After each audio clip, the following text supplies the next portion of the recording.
a shoot that's really good. Yeah. Mine was really good. And we get no dog times in front of us.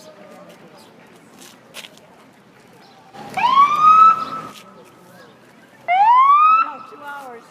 When to start? I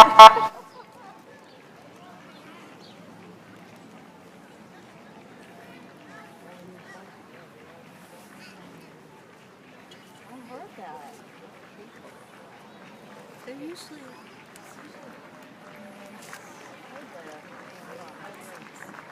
pretty good crowd of cruise ships.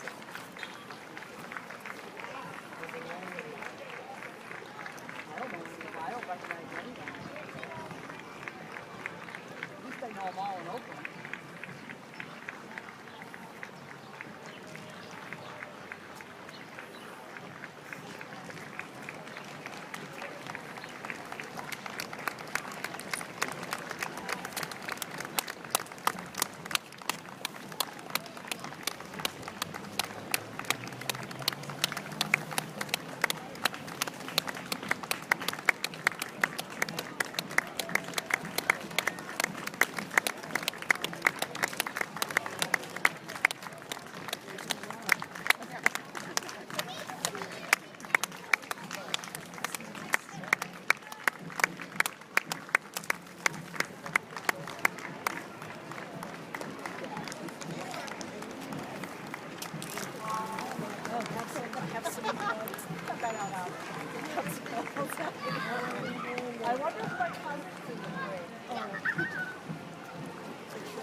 Wade's daughter. Yeah. Kids! They would have dropped the flag and ran over you, so why they didn't see them. Oh, she didn't drop it. Jesus Christ, good girl.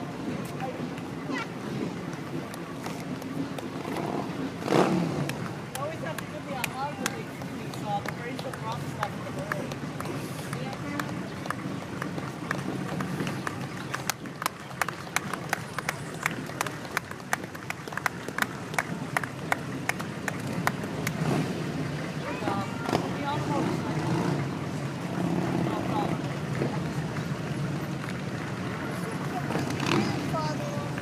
I haven't been able to get on one.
Leo.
I'm bringing a close up.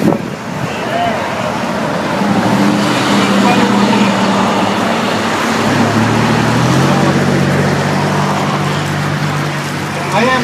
name is Cal Brad, and I am the activist of Post 5. I do want to welcome everybody here.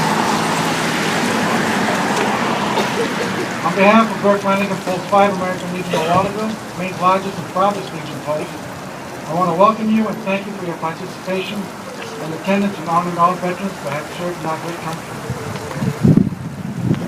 To all the business owners that have closed today, to honor those that have served, to allow them to be a free enterprise in the country.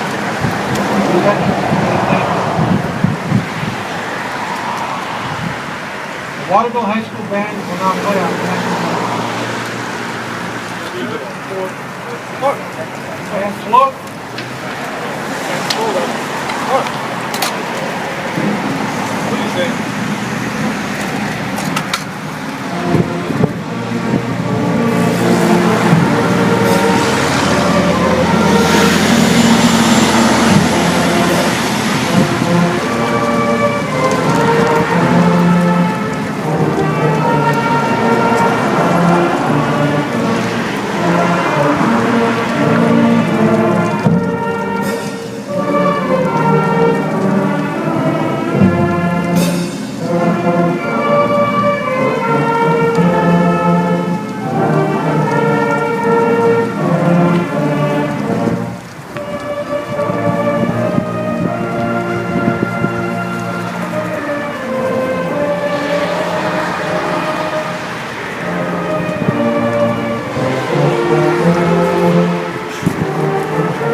We will now have the invocation by the American Legion Post 5, Chaplain Reverend Rock, from cover.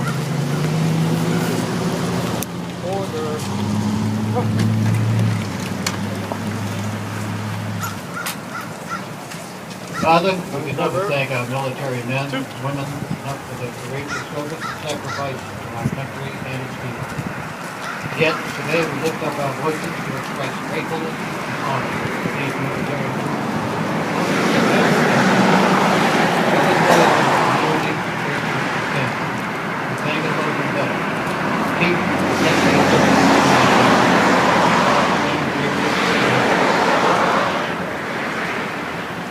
Cover. Cover.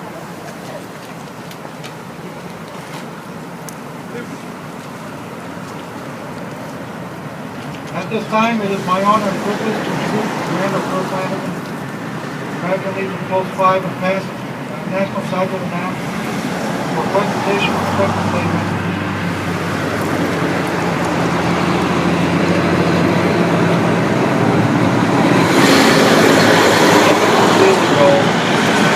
President Franklin Delano Roosevelt signed what many historians consider the greatest social legislation ever passed by the U.S. Congress. popular as the GI Bill remains today, it took a horrific cost and bloodshed of World War II to remind many Americans just how great a debt is owed to our veterans. In 1932, thousands of World War I veterans camped out in Washington, D.C. to petition their government for bonuses that they felt that they were owed. Their campsite was forcibly overrun by the U.S. Army, and at least 2 veterans were killed by the police. Franklin Roosevelt told the American Legion National Convention in 1933 that, quote, "No person, because he wore a uniform, must therefore be placed in a special class of beneficiaries over and above other citizens," unquote. While Roosevelt would later prove himself to be a great wartime commander-in-chief, what he and others failed to realize at the time is that veterans were not asking to be part of a special class. They just wanted a shot at the American dream that they fought so hard to defend. Most Americans profess to truly love our veterans, especially at gatherings like this on Veterans Day and Memorial Day.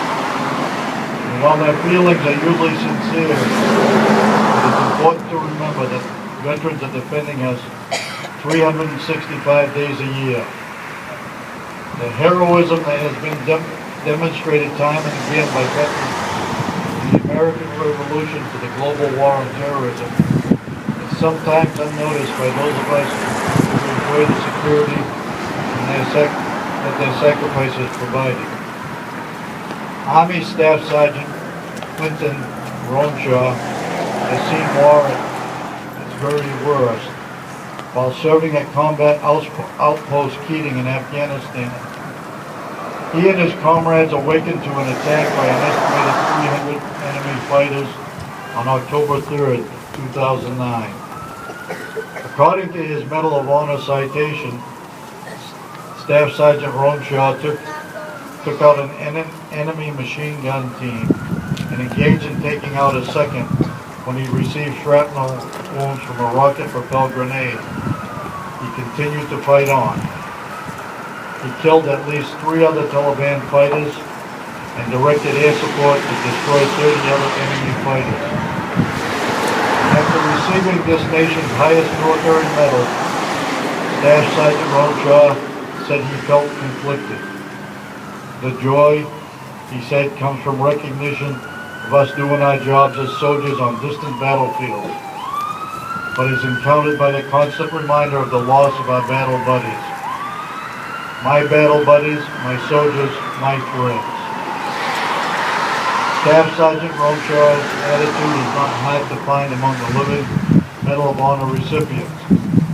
They will never forget the sacrifice of their friends, and neither will the Gold Star families, who will have to cope with without the embrace of their loved ones. The innocence of their grieving children will be challenged by the dramatic change affecting the balance of security and comfort in their family routine. The hearts of these families will feel the sharp sting of their loss, leaving them only with memories of their loving mom or dad. Life as they have known it will be much harder from now on. Our debt to these heroes can never be repaid, but our gratitude and respect must last forever. For many veterans, our nation was important enough to endure long separations from their families, missing the bread from their children, freezing in sub-zero temperatures, vacant wild jungles, lose limbs, and far too often lose their lives. Military spouses have had to endure career interruptions, frequent changes of address, and a disappropriate share of parental responsibilities.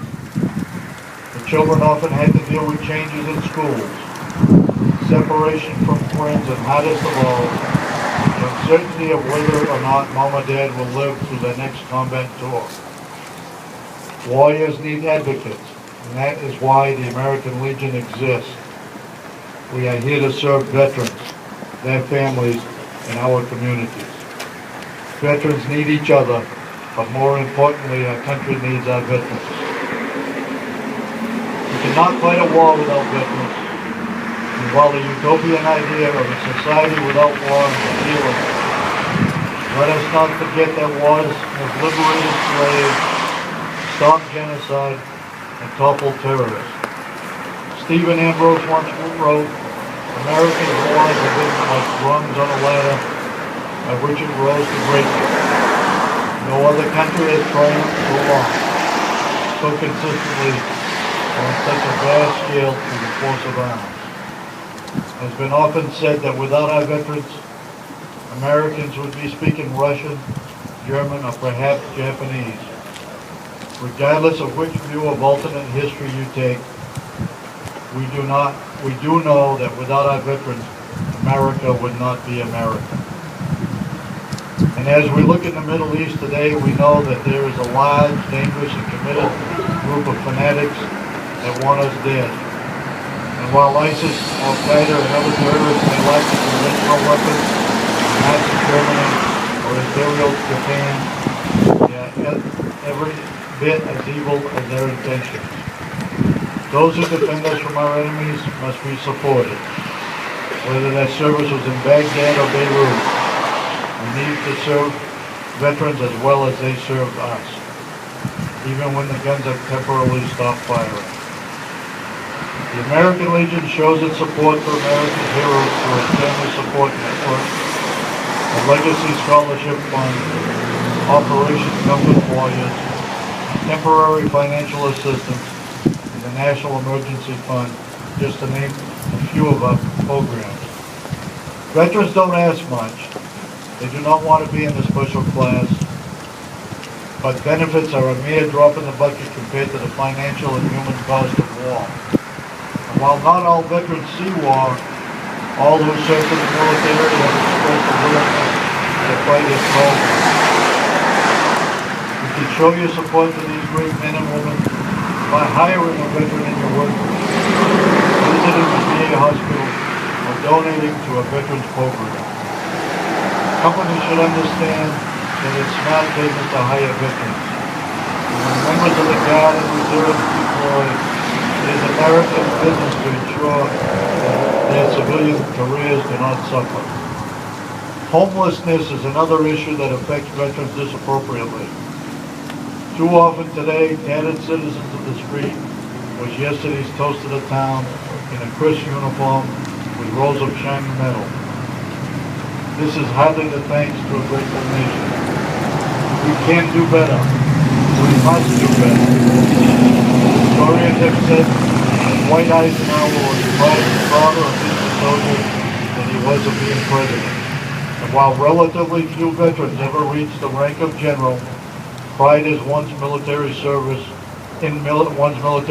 is a bond shared by nearly all who have served. This pride is on display on every obituary page in the country, where military service, regardless of how many decades have passed and subsequent achievements reached, is mentioned with the death notice of nearly every deceased veteran. Canadian CEO truly claimed that responsibility the 21-year-old squad leader Walker Patrol in Afghanistan. Fewer than 10% of Americans can claim the title veteran. Far less than 1% of our population is currently defending us in the global war on terrorism. And yet, many seem intent on trying to balance the federal budget by diminishing the quality of life programs designed for the families who have already disappropriately made these sacrifices. Veterans have given us freedom, security, and the greatest nation on earth. It is impossible to put a price on that. We must remember them. We must appreciate them. God bless you all for being here today. God bless our veterans, and God bless America.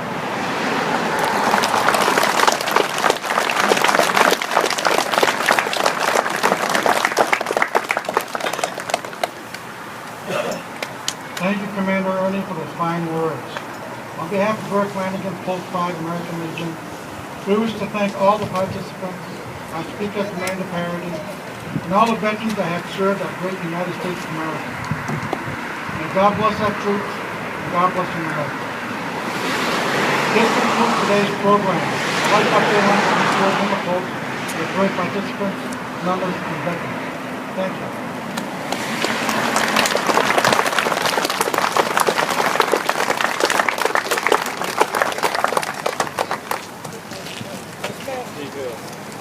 Dismount.